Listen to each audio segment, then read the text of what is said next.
A disappointing end to the series as the bullpen implodes against the Rockies. We've got updates on Jack Flaherty's first appearance in Memphis and Steven Matz's progression, some thoughts on last night's Field of Dreams game, plus a look ahead at this weekend's huge series against the Milwaukee Brewers at Busch. All on today's episode of Locked On Cardinals.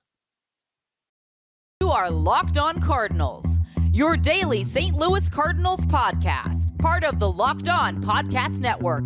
Your team every day.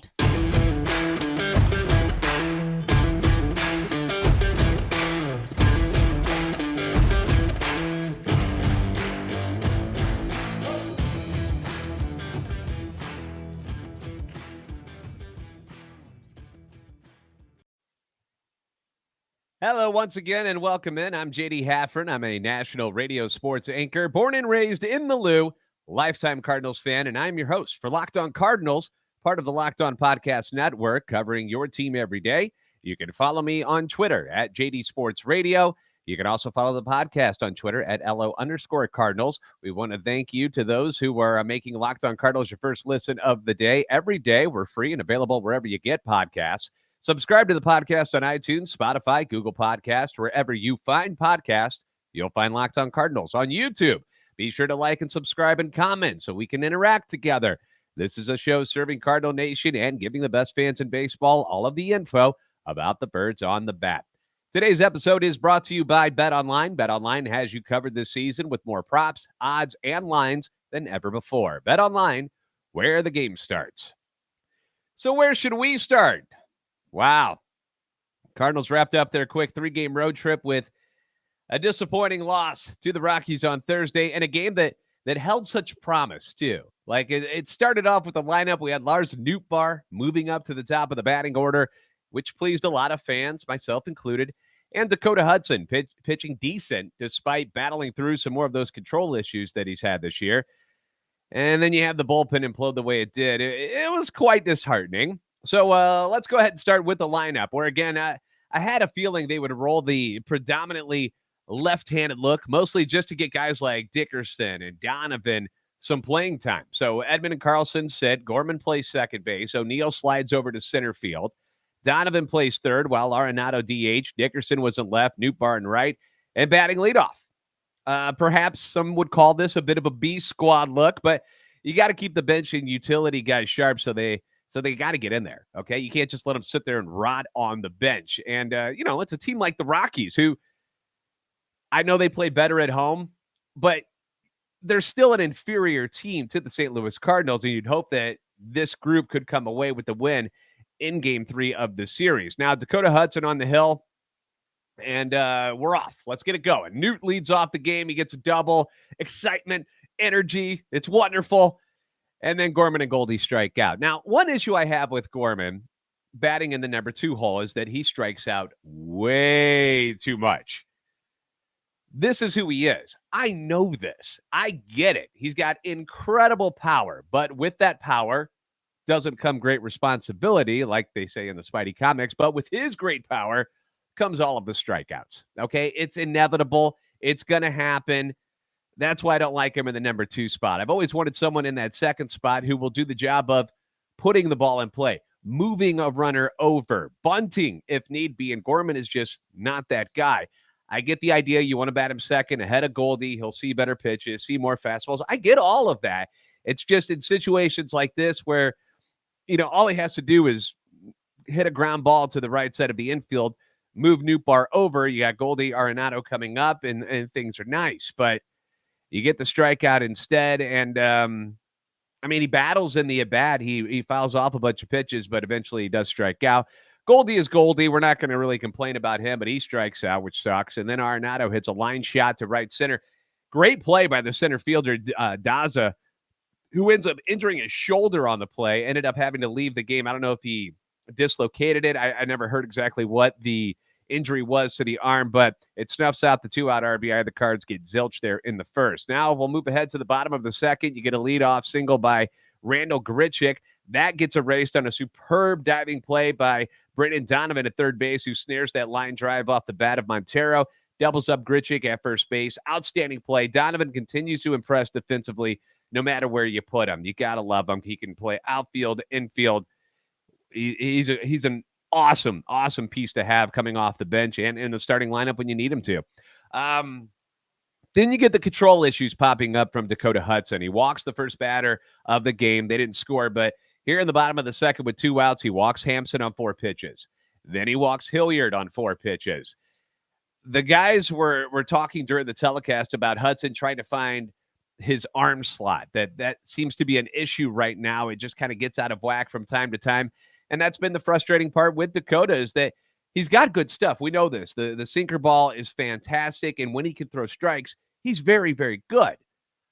He's coming off that major arm injury, and he just hasn't been able to remain consistent in his outings this season. The walks are just unbearable. They drive everybody nuts, and they get him in trouble here. 2-1, 2 out, brings in Brian Seven, who hits an 0-1 slider into the left center field gap. 2-run score, 2-0 Rockies.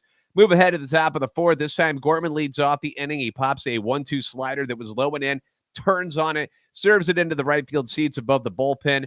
A 430-foot solo shot. That's his 13th bomb of the season. Huge power on display for Gorman. He leads all of the Cardinals with an average of 411 feet per home run, and 9 of his 13 home runs have traveled at least 400 feet. That cuts the lead to 2-1. Goldie then doubles down the line in right. Arenado pops up, but Dickerson comes through with a bloop single to right, scoring Goldie. We're all tied up at 2-2. Now the 5th inning, that's when it gets a little hairy for Hudson. He walks the first guy, then gets 3 ground balls in a row. DeYoung makes a nice play, forces the guy out at second base, but they're unable to turn 2. Blackman grounds out to second base, but Gorman, in his attempt to kind of turn and pivot towards second base, can't gather in the ground ball clean. So they do get the guy at first. They get Blackman out at first, but unable to get the guy at second base. But there's 2 outs. Iglesias gets an infield single, but then Dakota strikes out Rogers, ends the inning, but that closes the book on Dakota. He gives you 5 innings, 4 hits, 2 runs, 4 walks, bad. 6 strikeouts, good. Again, if he can eliminate those walks, you're talking about an outstanding performance as opposed to the pretty good one that you got on Thursday. Now the Cards threaten in the top of the 6th. You get a single by Goldie, a double by Dickerson, but then DeYoung chases high heat. He strikes out. Then O'Neill whiffs on an off-speed pitch. That threat is contained. Hicks comes in for the 6th, gets the Rockies 1-2-3. And maybe this is something the team has to look at. Hicks, great 1 inning. And then that's it. That's all you use him for, because in the 7th, it fell apart. He gets wild. He gets the first hitter to ground out, and then the control just vanishes. He walks Hilliard on 5 pitches, walks Sarvan, whatever, on 5 pitches. Ollie comes out, pulls him, brings in the lefty, Genesis Cabrera, to face the left-handed Charlie Blackman. And Cabrera immediately falls behind 2-0 before Blackman pulls a fastball into the hole between first and second. 3-2 Rockies. Iglesias then singles to center. 4-2 Rockies. Both walks by Hicks come around to score. You hate to see it. That's the thing. Walks will kill you. Next hitter, Brendan Rodgers with 2-1. And on the first pitch, it looked like Yachty wanted the pitch away, but Cabrera misses huge. Throws it low and in. Rodgers turns on it, smacks a 3-run shot over the left field wall. All of a sudden, it's 7-2 Rockies, and things are getting out of control. Next hitter, the left-handed McMahon, works the count full. Cabrera hangs a curveball. Boom. McMahon says thank you. Hits a rocket over the right center wall. 8-2 Rockies. Cabrera has elite stuff, man. He does. But, dude, when he is off, he is way off. Ollie pulls him. He finishes the day recording 0 outs. I recorded as many outs as Genesis Cabrera did yesterday in that game. 0. He allows 4 runs on 4 hits, 2 of them long flies. Bad day at the office for Cabrera. Woodford comes in, gets his first action with the team since being called up. Gets the next 2, ends the inning, but a 6th spot goes up for the bad guys. Not good. But the Cardinals don't quit. The Cardinals don't quit. This is Coors Field after all. So runs can come very quickly. You just saw it happen in the bottom half of that inning. So top of the 8th, Gorman gets a leadoff walk. Then Goldinado goes to work. Goldie smashes his 27th home run of the season. A 2-run shot makes it 8-4. Then Nolan Arenado follows suit. He hits a missile over the left field wall. His 24th dinger, 8-5. We go to the 9th, and with 1 out, Donovan singles. Nootbaar walks. Gorman singles. Here we go. Bases loaded. Guess who's coming up? Paul Goldschmidt, likely leading the NL MVP race right now. and he taps one to second base. Force out, safe at first. Run scores 8-6. Okay, we're still in business. Arenado is up with 2-1, 2 out. He works the count full. The tension is in the air.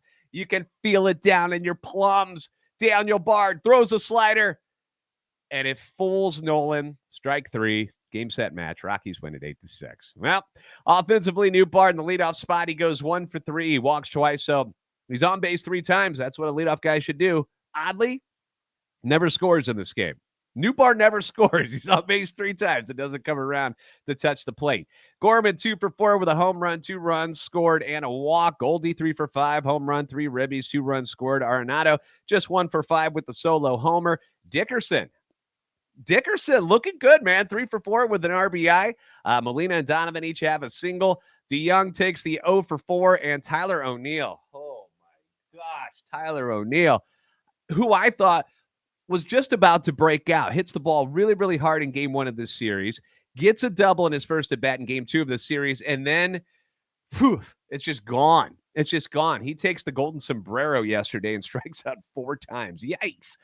Pitching-wise, Hudson, not great because of the walks, but he battled, gave you a chance to win. Okay, that's what you want out of your starter. Hicks, like I mentioned, might be a one-inning-and-done type of guy now. That might be where we're at with Jordan Hicks. No more than an inning because he looked good the first one, and then he loses control, walks 2, they score. Cabrera, obviously an ugly day. He'll have better days, but his ERA jumps from 2.75 to 3.66.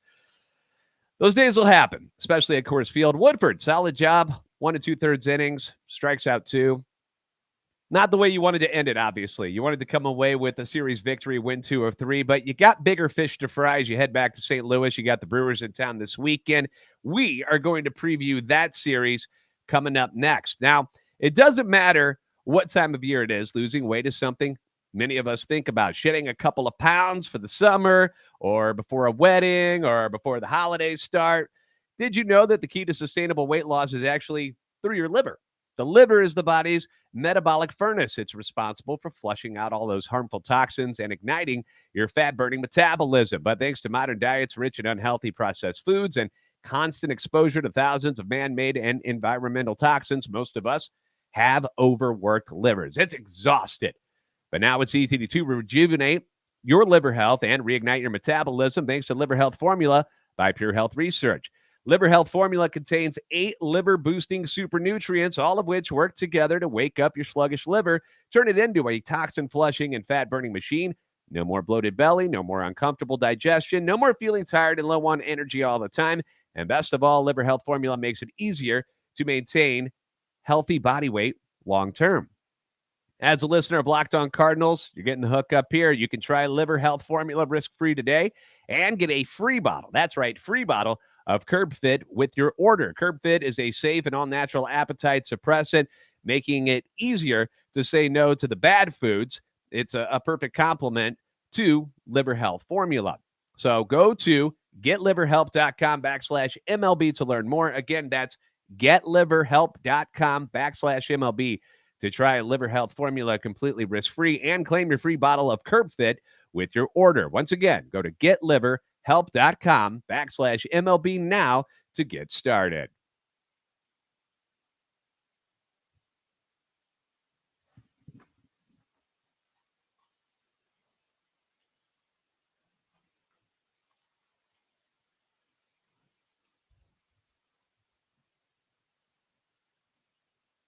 So we got a big weekend coming up at Busch Stadium. Despite losing 2 of 3 in Denver, the Cardinals remain a half game up on the Brewers in the Central with Milwaukee coming to town.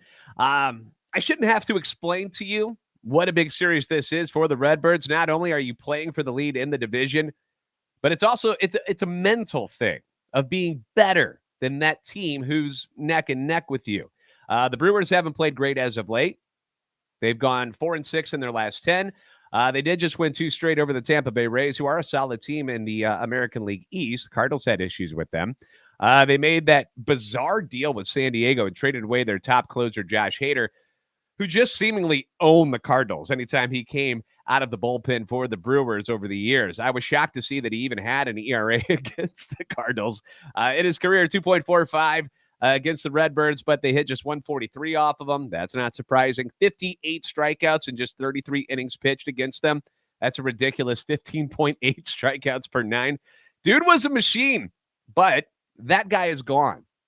He's no longer here. They shipped him, and it really kind of shook up the Brewers clubhouse. I was talking with Peter Bukowski, who's the host at Locked On Sports Today, a show you guys definitely should check out. It talks about all kinds of sports, baseball, football, basketball. He's into all of it.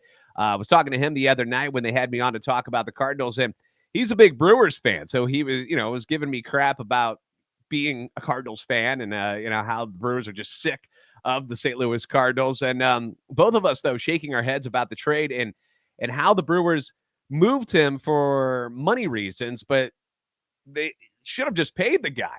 I mean, despite his recent struggles, he's been one of the most dominant relief pitchers in the league since 2018. And from what I can tell, he was a very popular guy in the clubhouse. Devin Williams, St. Louis native Devin Williams, by the way, who is now the closer for the Brewers, was the setup guy ahead of Hader. And it looked like he was about to cry when they were interviewing him, when they talked to him about the Hader trade after it happened. Like, he looked distraught. He looked sad. And I would imagine a lot of people felt that way in that clubhouse. So one of those situations where maybe the Brewers were thinking more with their wallets instead of what it might do to team morale in the clubhouse. But that's good news for the Cardinals. So this is a chance for them to not only remain on top in the Central, but to also kind of kick the Brewers while they're down, so to speak. They have to come to your house. They're coming to Busch Stadium, where the Cardinals are a far better team this season. Their home record's 35-20, which is the 6th best home record in all of baseball. The Brewers, no slouch on the road. Don't get me wrong. They got a winning record of 31-28, which is 10th best. But the Cardinals got to get them here, right? The season series tied up 6-6. They split their last series, which took place in Milwaukee back in June. The Cardinals won the first one, lost the next two, won the fourth one. But this is your chance to put some distance, not only between you and them in the standings, but also mentally. They're not in a great spot right now. So I hope the team comes in to this series with, that kind of attitude, kind of the let's step on their throats while they're laying there type of mentality. No need to play Mr. Nice Guy this weekend with the Brewers. Tonight it's going to be a battle of lefties. You got Eric Lauer, 8-3, going to the mound for Milwaukee against Jordan Montgomery for the Cardinals. Now, last time the Cardinals faced Lauer, they kind of lit him up. 5 runs on 6 hits in 6 innings, including 2 home runs. I'll give you 2 guesses who hit him. Goldie, Arenado. Yeah. This will be Jordan's second start for the team after pitching 5 shutout innings against his former team, the Yankees, in his debut with the Cardinals. Hasn't faced the Brewers since 2017. So who cares what he did way back then? You should have the right-handers back in the lineup tonight. Albert should be back in the lineup. Carlson and Edmund should be back in there as well. Nootbaar likely will be your right fielder. He's playing very, very well, and he's kind of been that energy guy since the trade of Harrison Bader, where you were kind of worried about who it was that was going to come in and kind of ignite the team, spark the team that way. And Nootbaar's been that guy, so I'd imagine he'll be in right field. I don't know if he'll bat leadoff tonight, though. They're facing a lefty. He's only hitting .217 against lefties this year, but he did look good yesterday in that spot. So we'll see what Ollie wants to do. You got a 7:15 Central start tonight. Saturday, you get a doozy of a pitching matchup. Well, at least on paper, it should be between reigning NL Cy Young Award winner Corbin Burnes for Milwaukee against Adam Wainwright. Now, Burnes is 8-5. He's got an ERA of 2.45. The Cardinals have faced him twice this year, and it hasn't been pretty. They've yet to score on him in 14 innings of work, and he has struck out 21 batters in those 14 innings. So clearly going to be a tough game to win. On the other side, the Brewers have kind of beat up on Waino, scoring 4 runs in each of his 3 starts against them this season, and he hasn't made it past 5 innings against them in any of those 3 starts. So not great on Saturday, but again, that's why they play the games, okay? Things can happen. 6:15 Central start tomorrow. And then on Sunday, you've got another left-hander, Aaron Ashby, on the mound for the Brewers against Miles Michaelis. Ashby's got an ugly 2-10 record this year. The Cardinals did face him in April, and he lasted just 4 innings, giving up 2 runs on 4 hits while walking 4, striking out 4. Pujols took him deep in that one, but the Brewers ended up winning that game 6-5. Michaelis had his worst start in his career on Tuesday against the Rockies, so he'll be looking to bounce back. He's chomping at the bit to come back and get back on the mound in the friendlier confines of Busch Stadium. So that's this weekend at Busch. Next, I want to talk about last night's Field of Dreams game. Plus, I've got an update on Jack Flaherty, Steven Matz, Juan Yepez. We'll jump into that here in just a moment. At BlueNile.com, did you know you can celebrate all of life's special moments? From creating the custom engagement ring of her dreams to gifting a classic and timeless jewelry piece, all at prices you won't find at a traditional jeweler. Whether you're ready to pop the question or you're celebrating a milestone moment, find jewelry as unique as her with the modern convenience of online shopping. And you can do that at BlueNile.com. Blue Nile has simple online tools to let you choose the diamond shape, size, and clarity, as well as the setting style. Blue Nile's bench jewelers will then handcraft her perfect engagement ring, and each ring is one of a kind. Whether you're customizing an engagement ring or designing diamond stud earrings for her, online jeweler Blue Nile will allow you to create a bigger, more brilliant piece than you can imagine at a price you won't find at a traditional jeweler. Expert advice available 24/7 with legendary service, 30-day returns. You get guaranteed service and repair for life. And if you need it fast, because some of us like to procrastinate and delay on things, I am surely guilty of that. In most cases, Blue Nile can deliver overnight for you. Make your moment sparkle with jewelry from BlueNile.com. And going on now, it's the Blue Nile Anniversary Sale. You can save up to 40% on classic fine jewelry pieces and 25% on engagement ring settings. Plus, every order is insured, ships free, and arrives in discreet packaging that won't give away what's inside. Shop stress-free and find your forever piece. Go to BlueNile.com today. Today's episode also brought to you by BetOnline.net, the fastest and easiest way to check in on all your betting needs. Find all your favorite sports and events at the #1 online source for odds, lines, and games. Find reviews, news of every league, including Major League Baseball, NFL, NBA, NHL, combat sports, esports. They've even got you covered when it comes to golf. You got preseason football tonight. My Packers face San Francisco. The Arizona Cardinals. I know we've still got some fans in St. Louis that have followed the Cardinals out west. They're going to be in Cincinnati tonight to take on the Bengals. Perhaps put down a friendly wager, make a little money tonight. BetOnline continues to be the top online resource for all your sports wagering information, from live in-game betting scores and podcasts. They got you covered. Head to BetOnline today, or you can use your mobile device to learn more about the action happening today. BetOnline, where the game starts. Once again, we're going to talk about the Field of Dreams game. We're going to talk about the updates on what's going on with some injuries with the Cardinals, and we'll be doing that next.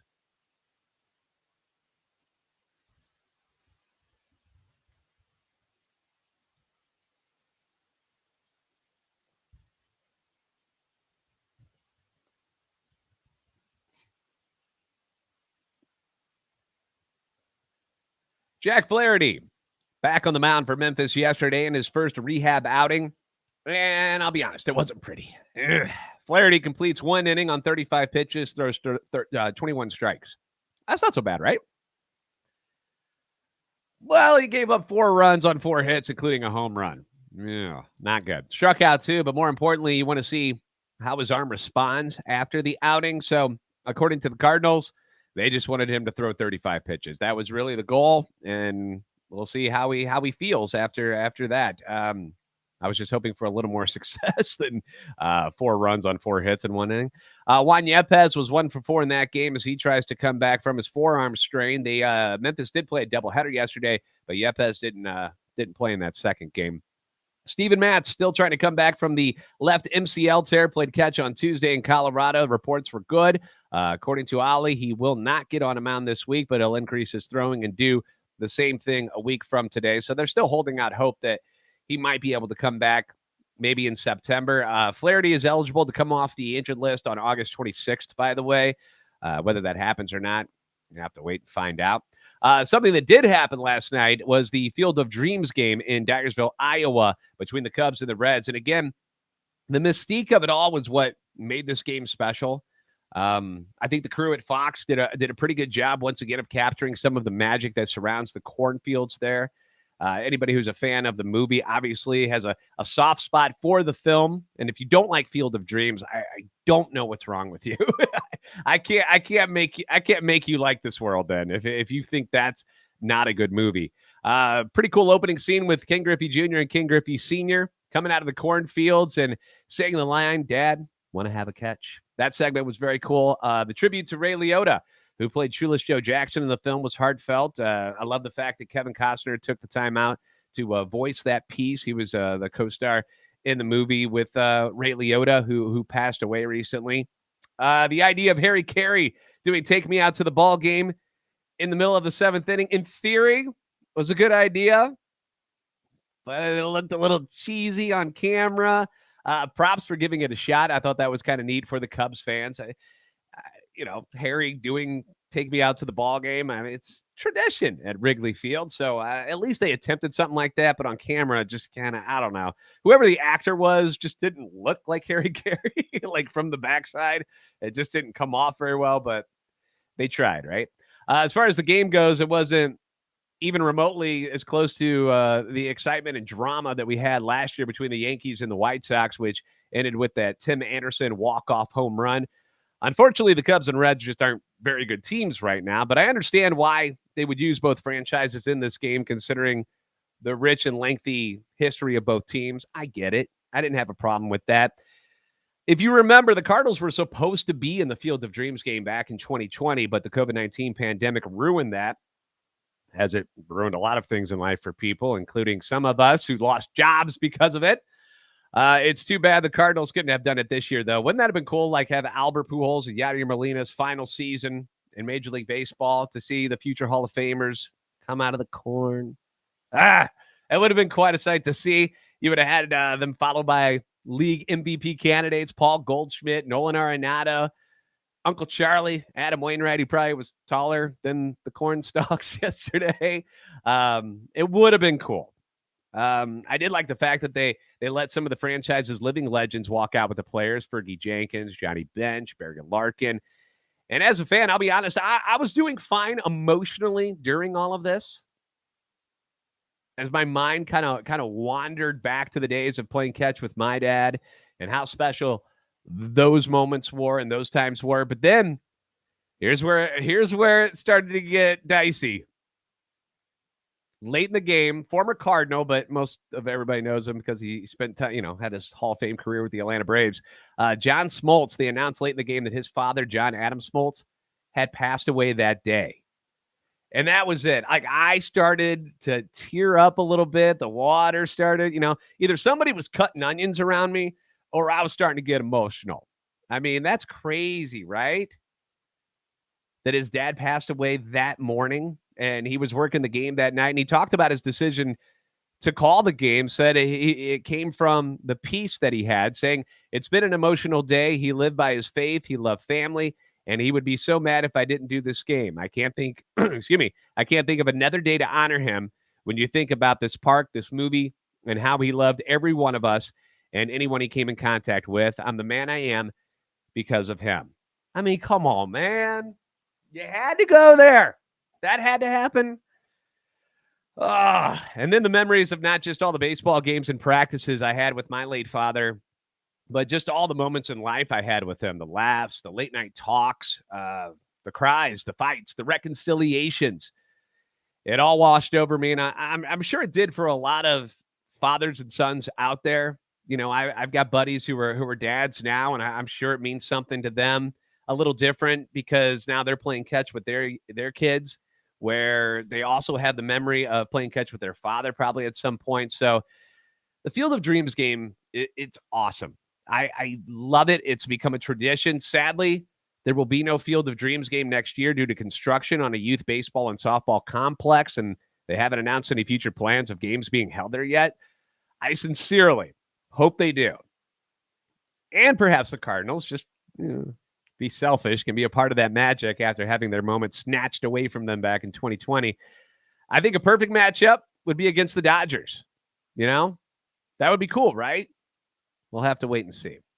Once again, I want to thank you guys for making Locked On Cardinals your first listen. Now make your second listen, the Locked On MLB podcast. MLB expert Paul Francis Sullivan brings humor, passion, and unique perspective on every team and the biggest stories around the league. Follow the #1 daily league-wide podcast, Locked On MLB, on the Odyssey app, YouTube, and wherever you get podcasts. All right, so let's hope for a great weekend from the Cardinals. Brewers are in town. Let's get them. Let's sweep them. if we can. If at the very least, let's get 2 of 3. Show them who's boss in the NL Central, shall we? As always, follow along on Twitter at JD Sports Radio. You can also follow our Twitter account for Locked On Cardinals at LO_Cardinals. And then on YouTube, if you would, I love the comments that you guys drop down below. If you got stories about, your father and playing catch with him, or maybe it was your mom, whoever it may have been, if you want to drop some stories down below, that's cool too. I know a lot of people like reading other people's comments. We can talk about lineups. We can talk about pitching. We can talk about prospects, whatever you guys want, man. That's what we're here for. So jump on to YouTube if you haven't already, and be a part of it. I'm JD Haffern. Thanks for hanging with me. You're the best fans in baseball for a reason, and I'll see you next time right here on Locked On Cardinals.